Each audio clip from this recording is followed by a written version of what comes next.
All right, everyone, we are here with 3 very special guests. We are joined by Lindsay Shaw, Devin Werkheiser, and Daniel Curtis Lee from Ned's Declassified School Survival Guide podcast. It's a tongue twister. We are so happy that you guys are joining us today. We have much to discuss, so thank you so much for joining us. Yay! So happy to be here. Yeah, it's great to be here, guys. Thanks for connecting with us. Love your energy, love your hot takes, love all of it. All of it. Thank you. Love your blowjob stories. After our own. Yeah, exactly. Right. You're growing up with Devin. All right, third favorite. Third favorite. He's got it. He pays us to say it. I do. So you guys are a little wild, which we love, and that's why we wanted you guys to come on. I'm not sure what you're referring to. Listen, we'll dive into it, but we're seeing all these great podcasts come to be of growing up on TV, and we've had the Wizards guys on. We had Chrissy. I mean, Chrissy was the one who was like, "You guys, you have to have them on." Right, and it's so much fun because we grew up with you guys, watching you on TV, and you always wonder what's going on behind the scenes. You're like, oh, I wish I could be a part of that, and then you come to find yourself on TikTok and come across your guys' clips and learn exactly what has been happening or was happening behind the scenes when you guys are younger. So I have to say, I really appreciate your guys' honesty, full honesty. Right. Here's the deal. I feel like there has to be some kind of statute of limitations on, like, you know what I mean? Like teenage behavior, right? Yeah. Like, so at a certain point, like, we take the shock factor down a little bit, right? Mm-hmm. So after like 10 years, it comes down a little bit. So to me, those stories are things that I just wanted to talk to Devin about, because obviously who gets the opportunity to talk about the stuff that they did right out, right? Yeah. That's a breakup. Nobody's going back to take sex notes, right? But I got the opportunity to 15 years later. Okay. And it was invaluable. I wouldn't have stopped it. Look, my mom said, Lens, she called me, she goes, Lens, this isn't going to be a pleasant conversation. And I thought, oh, Mom, why do we have to start everything like this? She goes, you can't talk about BJs and your sweaty vag online. Be a little classy. You're my girl. And I thought, she's correct. I let my personal desires get the better of me during that conversation. But the thing is, when we're in studio, like hanging out, like it's just the 3 of us talking, and we can't help but be honest with each other. And it's kind of fun. We kind of like push each other, egg each other on to, like, I don't know, cross boundaries and say, like, tell me something, you know? Yeah. And when it's the 3 of us in studio, like, that's just us talking. That's Lindsay wanting to know shit. That's me and Daniel having fun telling her stories about our life. And then sometimes I'm like, when we leave the studio, I'm like, all of that is about to go online to everybody. Yeah, it's a long drive home after we leave the studio. After, that one came out and there was such a strong reaction online. We'd been seeing you guys do the podcast for a while before that. There were always interesting tidbits that people were learning. Of course, that one, sex sells. So people were like, all right, what was happening here? Now, are you like cautious about what you say? Because I don't want you guys to stop being yourselves. I know you guys commented on the clip that we posted where I was like, don't stop. Like, keep going. Keep telling us about yourselves. I love it. I absolutely, I love that you covered that segment, because I do think that, like I said, sex sells, but this is indeed 17-year-old sex tea. Right. So sex does sell. But at the same time, I just feel like, I can't take any of these reactions that seriously, because it's not harmful in any way. It's totally my experience. And like, whatever people are going to project onto that from their own, whatever, that's on them. But I'm not taking much of that feedback to heart, because that is a conversation I loved having with you. For real. And like, I love you. And I really don't think it did anything to harm or hurt or whatever. No, absolutely not. It's just like something too where there's so many people are on podcasts talking about their high school drama or time. I hooked up with this friend or I did this or whatever. It's just our that time period, and that time period for you guys were all on TV. Right. So it's always, Exactly. it's funnier because it's just always more interesting. And the audience, you also just kind of confirmed a lot of what I think everybody our age always thought. It's like, oh, come on, you know, they had to have been like horny teenagers filming these shows, and nobody will just admit it. And then we're like, at least they're admitting it. Yeah. And yeah, like Fran said, like, it's like on our show where we'll tell a story about something we did in high school, but nobody knows who the other person's about. And it's probably something embarrassing. And people are like, oh, that's relatable because I also went through the same thing. You guys are just public facing. Yeah. That's been a fun part of this podcast was like Lindsay, Daniel, and I, you know, we spent Neds together, which is like a really special time in our lives and special time for the audience, right? Like that's kind of the difference is like the public holds this memories as well. But then Daniel, Lindsay, and I like kind of grew up, we were in contact, but we all had all these different experiences, and there was a lot of space in our relationships until this podcast. So we have like 12 years of post-Neds growing up, becoming adults, experiences to catch up with each other on. Yeah. And so we find ourselves not just asking each other about our Neds time and Lindsay and I being together, but like, how did you grow up? How did we get here? And we all took different paths. And that's kind of where our honesty and the podcast comes from. Is just like, some people are like, talk more about the show. And it's like, the show's just a part of the podcast. Right. A lot of it is us catching up on our fucking experiences and finding out like how each of us got to be who we are. Yeah. Explore the connection between us, not so much the characters, which I feel like that was the jumping off point. You know what I mean? Yeah. Coming through our characters and into your hearts and groins via this podcast, but also just the permission to grow up and giving ourselves the permission to grow up, because so often you're infantilized. And while it is just the gift of a lifetime to have like caught people in that early time in their life and like to have made, you know, that impression on that young, it does trap you in this sort of infantilized state forevermore. Well, even on the blowjob clip, like a lot of people were like, a lot of the comments were like childhood ruined, and I'm like, that was because of your dad. I'm like, if this ruined your childhood. I'm just like, if your childhood isn't over already, then I don't know what to tell you. We're in our 30s. Like, sorry, dude. Like if we were still like, oh my God, that hallway scene. Do you remember that? Like it's lovely and it's wonderful, but really what it ignites in me, rewatching this is like the spirit of us. Exactly. Right? That was always there and behind the scenes with everybody. And that's what I think people want to know. Like that's the spark of the magic. Yes, when you lay a script over it, that's lovely, but it's like, and also turns out the internet is kind of perverted because horny. The internet's horny because we've been putting out clips. We've been putting out clips talking about all sorts of shit for a year. Philosophical stuff. Shit, the lightest shit, and the blowjob clip is what the internet said. Yes, but you know what? If that brought you to the podcast, welcome, because we have something to offer you. Like we're not just offering you blowjobs. You know what I mean? That's one thing on the buffet.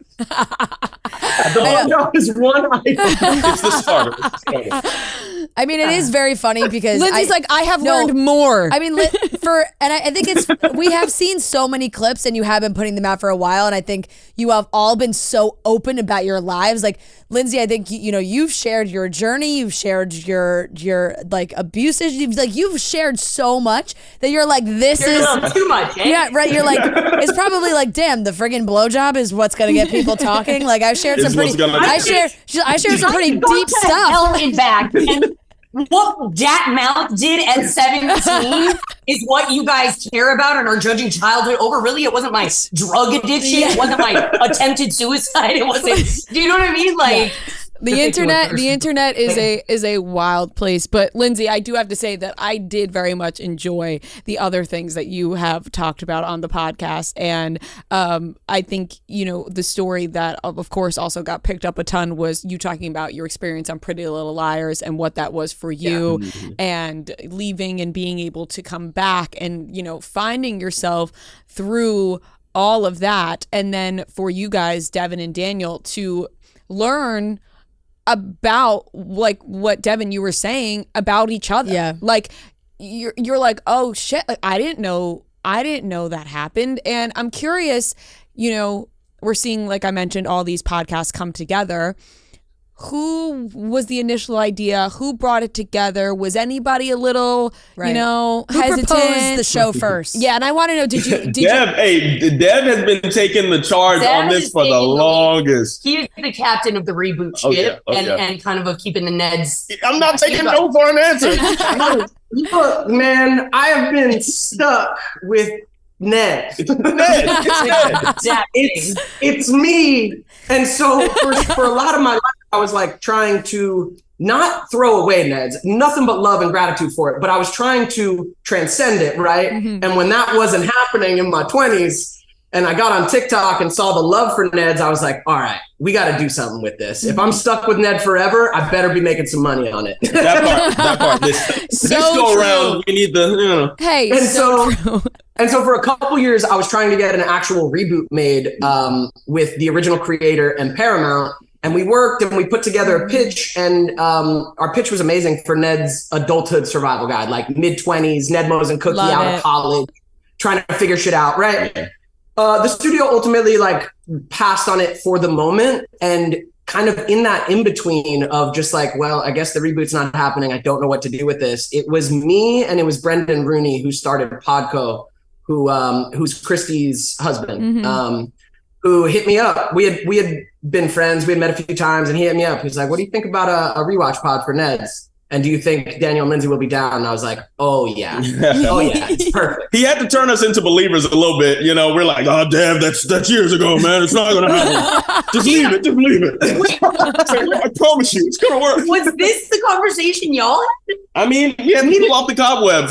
Stop. I can't put those glasses on again. Never. No idea. I was literally like, da da da da. She was ready. Daniel, yeah, you were like, as hard as I'm making. Yeah, but Daniel doesn't look how cool. I had gone up to college, you know. I'm like, got the leather jacket on. Go to college, man. Daniel has actual accomplishments. Give it up. Outside of acting.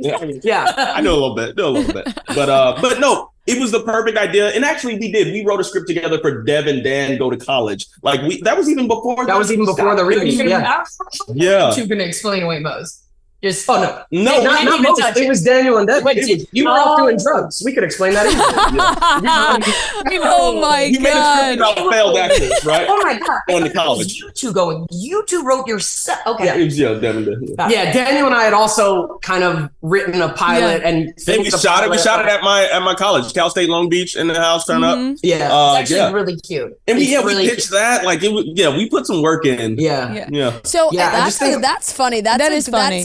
That is a great idea. Like it's like it wasn't you guys the characters, you guys the real people being like, how do I now I have to like go to college and like be normal? Yeah, exactly. The idea was like we kind of like characterize entitled child like entitled child actors failing at the dream and needing to go back to college. Yeah.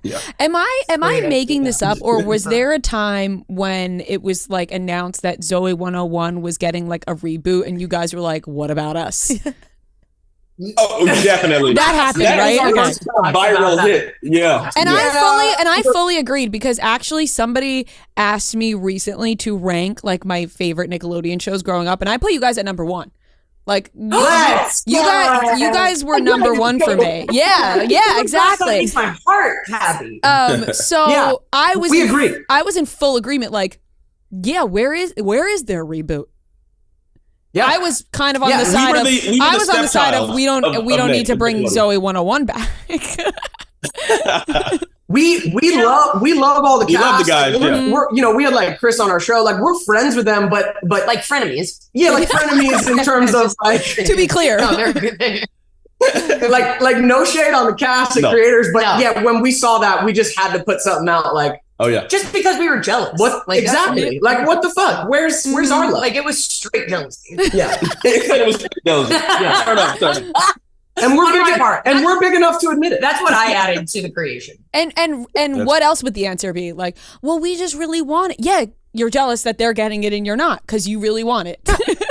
Yeah. That's what you're saying. Also, you chose one and it's not us. Also, it's like I know from my personal life that there is a generation of an audience out there who would be down to see more Neds. It's just like, I know for a fact, I mean, our podcast is proof of it. Like, there are people out there who would be down. So yeah, it was just a little like, huh. But I also trust the timing because they got screwed. Their movie came out and the strike was happening, so they couldn't talk about it. Yeah, we had we couldn't even mention Lee it. on your face? Is that happiness on your face? Yeah, they couldn't. They couldn't even talk about it. That must have been it plummeted. their dreams ruined. Good Lord. No, but we love those guys. We definitely love those guys. It's funny because, and you know, we talked to Jennifer and Daniel, David about this about as well with like a reboot has to be done in such a way where it feels genuine to like you're not making another kid's show. Like the audience that you have they're older now. They want to take it up a notch because we said too like with like when Hilary Duff backed out of the Lizzie McGuire stuff, it was like I didn't feel like this was a true story to Lizzie in her 30s. Like it's just you can't make another kids show. Yeah. So hopefully that would get revisited and you guys have like you could make like an adult version of it. What is your ideal place for your characters to be at in an adult version of the show? Oh, we have some good arcs. We got some ideas and some arcs. I mean, we'll see if it ever happens, but that's the truth is like, it can't be PG. Like our audience is old. Like fans pitch me ideas all the time. Like Ned should be a counselor back in middle school. And it's like, no, this isn't a kid show. Like our audience is in their 20s and 30s. We need to make something real to that. And it sounds like that's why the Lizzie thing fell apart was they wanted to make something a little PG and like, that's not adult. And she wanted to be topless and get her Oscar now. Yeah. The cool thing about how things played out is like, I feel like our podcast is the true, real, raw Ned's adulthood reboot because we're able to talk about every part of adult life so unfiltered and authentically. If we did do a show, it's just Ned, Mose, and Cookie out of college. Like Cookie, obviously being a genius in tech. Fortune 500. Yeah, but maybe not fulfilled at a startup. Ned just being in an existential mid-20s crisis of not knowing how to adult and struggling really hard. Mose having some things together, some anger issues, some other things not, you know. As in anger management / rehab, we're kind of dusting that one. Yeah, we'll figure it out. If it ever happens, we got ideas. You know. Yeah. Yep. Were there times when you guys walked into an audition room after Ned's and they're like, "Oh, it's Ned," and then you're like, "Oh, I'm not getting this one." Listen, did you? I've gotten it a few times. Never got me a job though. But I actually wish it happened more. What I thought was going to happen after title character on my own show was I was going to walk into every audition like that. And they'd be like, "It's Ned, gotta have him." And instead they were like, Nickelodeon. That's cool. That's not real acting. Show us. And show us dance. And I haven't worked since. So. So I showed them. Man. I love your guys' sense of humor. I think it's great. I think it's really refreshing too. And I think that's why you guys are so successful and this podcast has been so successful. Lindsay, you know, you have, like you said, you've opened up about a ton from all walks of your life. Daniel and Devin, was there a period of time where you guys were talking about Lindsay like, is she all right? Like, you know, what should we do something about this? Side text. Yeah, like side text, like, you see what's going on? People always ask about their friends. Like, so when Dev and I stayed in contact a little bit longer. For sure. And maybe you guys were hanging out too. Yeah. So Dev was kind of like that glue that kept us all kind of together, but before we just kind of separated fully. But, you know, we would ask, "Oh, yo, how is Lindsay doing?" But it's the same breath that I would ask, "Oh, how's Rob doing? How's Kyle doing?" Right. Never really. No. You expressed a little concern. Yeah, like I didn't know her well enough. Daniel and Lindsay have really reconnected now as adults. Like they didn't kind of stay in each other's orbit. I did with both of them. And it wasn't side text with Daniel. It was side text with me and the fucking universe being like, is Lindsay okay? Because I would check in with her every few years and you were not okay. I would honestly call Dev. I don't even know what would prompt me to call you, but there would just be moments where I was like, yep, this is a Devin moment. And I would like pull out my phone and call him. I like at one time it was because I saw Carly at an audition, Missy Meany. One time, I don't know, like I was trying to kick jugs with my spiritual advisor, and I just called him and I was just like crying. I had to go to like work that day, whatever. I had to go to Pretty Little Liars that day. So I would just call him and it would just be like, there wasn't even anything he could do. I would kind of just share my situation. I would cry. And then he'd be like, yeah. Love you. And it would probably be like an 8 to 12 minute conversation. And that's like what I needed, but it like you always picked up and Well, and I'd pop in and see you every couple of years and just like, I don't know, Lindsay went, on a path of addiction for like a long time, and you don't know who's gonna make it through that truly. Like I knew, I've talked about it on the pod, but I knew like there's a chance that I get a call one day and like Lindsay's not here, and that was always my fear. But I also knew I couldn't help you out of it other than just answering a call and showing up every now and then. And like, dude, 2 years sober now? That's awesome. Like Lindsay's through 2 years sober and like now getting to create together again. Like it's just magical. And now you guys are friends for the first time. We are better friends than we've ever been. Yes. And I just cherish it. I cherish it so much. There was definitely a time, like, and I tell them this, that so I had to go to Arizona for 2 years and I would like look at their stuff on Instagram. I like got totally off Instagram. I was sleeping on my uncle's guest room, like in my uncle's guest room, like just totally broken, working at a yoga studio. And I would like scroll through all of their social medias. And I was like,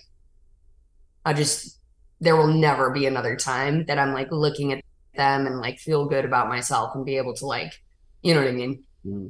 And then this happened, and slowly these two, I am learning more about myself, like knowing them again and like just feeling safe to unpack all these like little pockets of grief and joy in like that they just activate just by being with me, and all this innocence that's activated. I just never thought I'd feel this innocent and lucky and happy again. And so, you know what? It's worth all the dark stuff. And I can share it now because I'm like, yo, when you actually put even half a freaking toe in the other side, like it's worth it, and you can share it. And so that's why I share it, because I'm like, it's valuable to me now because the joy that I have on the other side of just like rock bottom.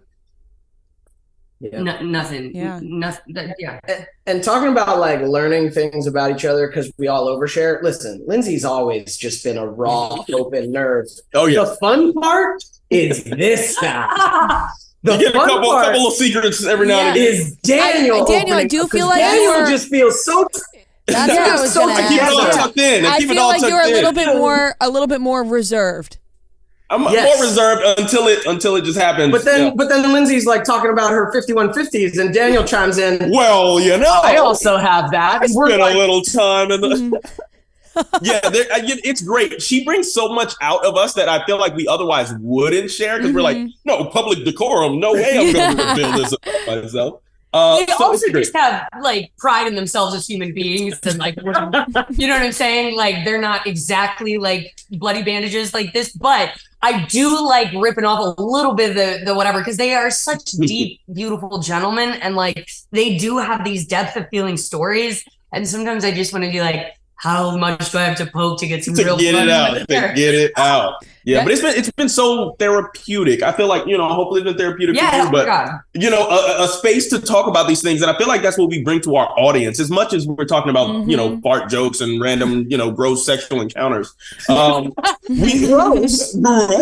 Yeah, but those were lovely. We bring something, a little bit of healing to the community, letting them know that we're just like them, and of course, come hang out with the chat. It's true. Reading the comments, like that's what I see, and it feels so good because it is literally like healing us, reconnecting, and having these conversations with each other. And then it's so nice hearing the audience feels that as well. Yeah. And that was Ned's. Yeah. That was the original show, was these characters going through something together and the audience fully relating to it and being entertained through it while like receiving this meaning. And fuck, it's happening again. And the chemistry that you guys all have is so great, and I think that does happen when you reconnect with people who really knew you at a younger age.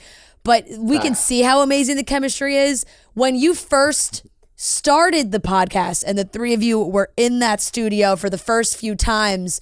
Were there any growing pains? Because obviously you have the flow now, we can tell. But when you first started, was it like, okay, I haven't seen them in a while. Like, how's this gonna go? There was a huge argument. Will you tell me your POV of that argument full?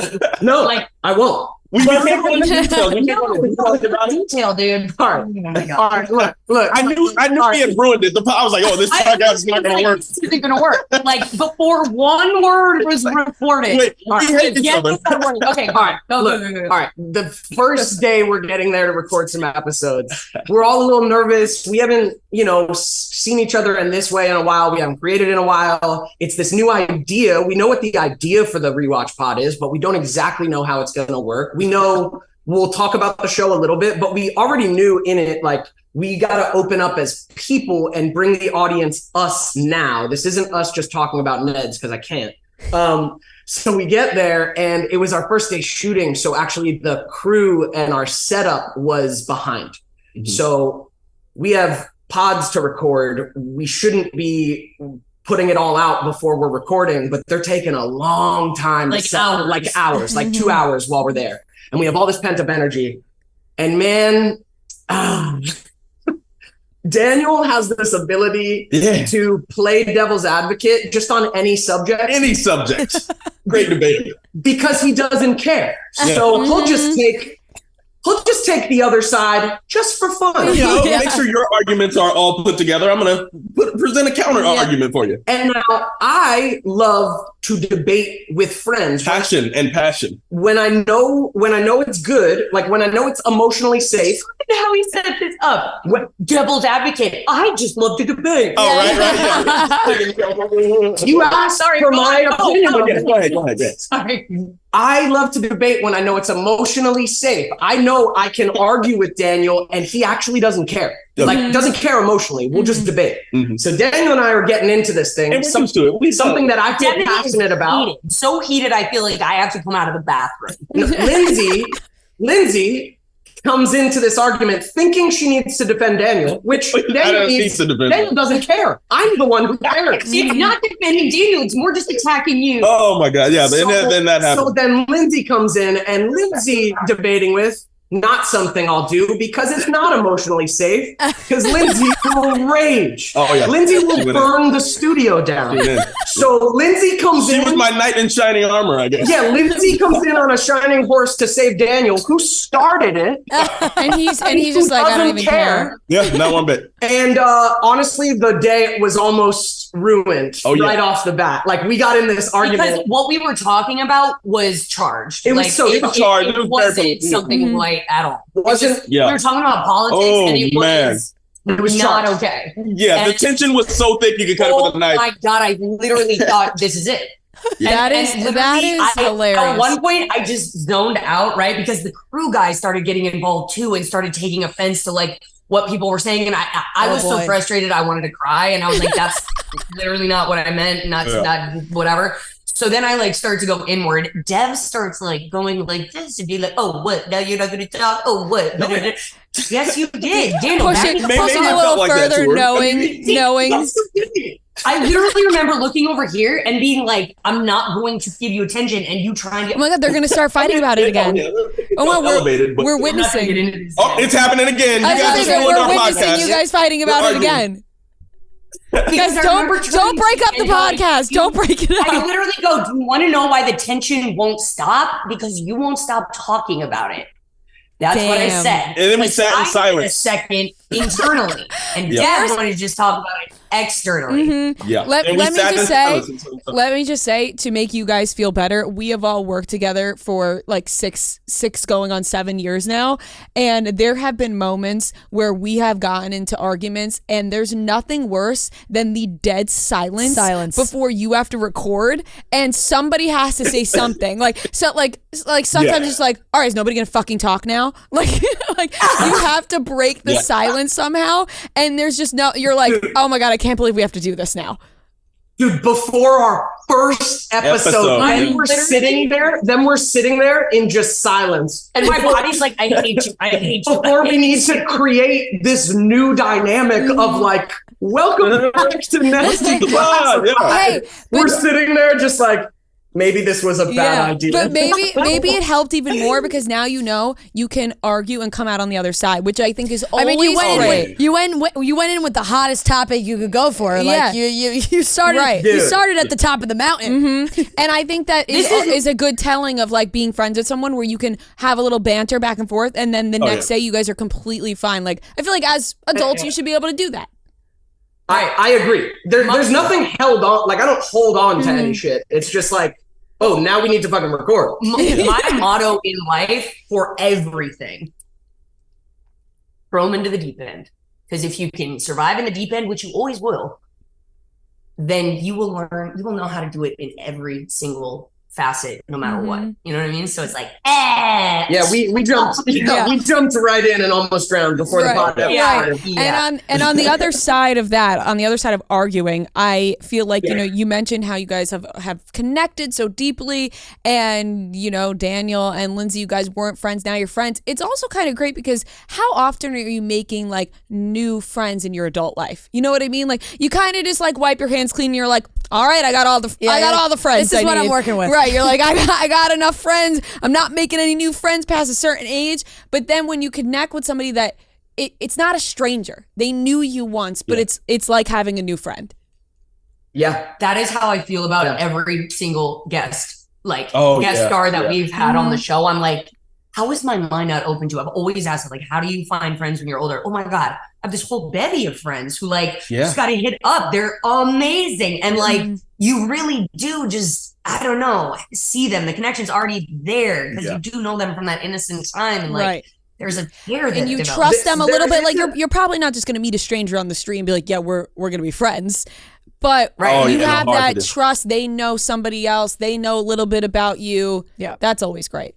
It helps having the context too of like a lot of the guests we bring on are either from our show or other shows at the time. Like they've grown up acting as well, and just like that's a community of people, whether we see each other in 5 years or not. Like them having that context of growing up child actors does help. There's like an immediate familiarity of life experience. Yeah, it's very familial, shared experience for anyone, but shared experience from your youth where we were spending hours together on sets, man. Yeah. Like it's the best. And sometimes I'm like, why did I ever lose contact with these people? Like what? It's such a gift. It's such a gift to have these long-standing relationships, even though they kind of teeter-totter, and all faded a little bit. It feels so amazing, rekindling. Consistent intimacy is, it is just the job.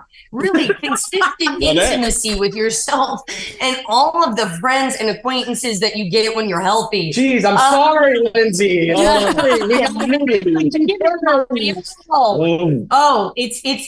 a lot. Like intimacy, just sticking a toe in every moment is a lot. But like that, it's nice. It's really nice to like no have a standard to like be held to again and want like just want that but it's want it. No, now that's a point because it's very easy to become an adult, get jaded, and say, "Oh, I don't need friends," and you're only saying it because you don't have them. You're like, "I don't need friends," but here we've been able to rekindle with these people, and it's like, "Oh, nice safety. This does feel good. Maybe I should make more friends." Exactly. Wow.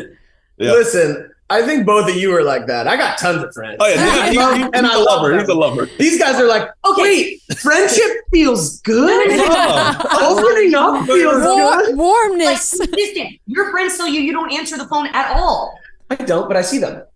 Hey, that's important. That's important. That is good. How long have y'all known each other? Yeah, how long have you guys been friends? Like 7 years almost now. We've known each other. We met. You met at the job? Yeah, we at the met job. where yes, and that's how we connected, and then we made the podcast from meeting here. Yeah. So. Yeah. Wait, so you just met in the office and your guys' banter was so damn entertaining that you were like, we should podcast this. Basically, we were like, all right, cool. We both like pop culture. Let's make a podcast. We didn't expect anybody to like it or listen to it. And then after we did the first episode, it like exceeded the company's expectations wildly. And they were like, all right, you guys got to keep doing this. And we were like, all right. So we've been on this journey. I know. How fun is it? How fun is it building a friendship actually around a project though? I find it. You said shared goals. Yeah.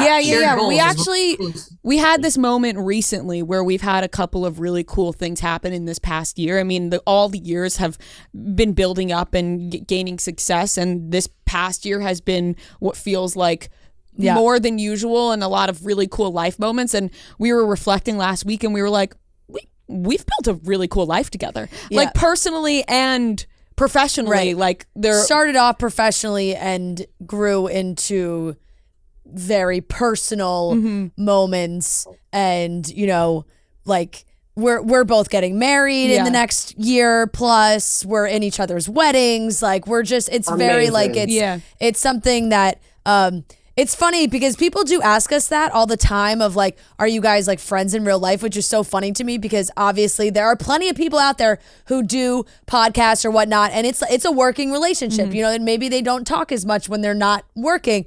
And every time somebody asks me that, I'm like, what a bizarre question. Like, obviously we're friends. Like, we're not actors. Like, you think we just fake it? Like, but I guess, you know, obviously some people there's some can, people but, that do just have a working relationship. I mean, I remember one time, we were in Florida both of our parents have spots in Florida, and we were at her parents' house and my parents came over for dinner and we were all eating dinner together. And her mom was like, why don't you film this and post it and say, hey, look, we're actually friends. Like what friends families are like non-friends families are getting together for dinner. You know what I'm saying? So it's always funny when people ask that doesn't question. happen just for work. Exactly. Yeah, but that's really lovely.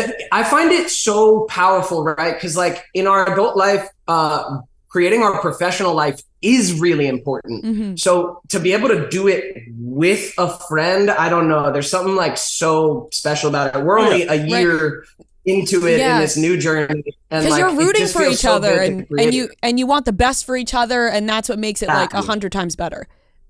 Yeah, it's so much easier to maintain the consistency because in a lot of other areas of my life, I know that consistency has been tough. But when you're working with people that you actually enjoy, you know, and you care about their growth too, it just makes everything just flow so seamlessly. And I don't know if you guys have this, like we got lucky, like each of us brings something to what we're creating here that's like invaluable and really like works well together. Like we each kind of have a different vibration and different skill sets. Picking up the slack. I'm the funny one.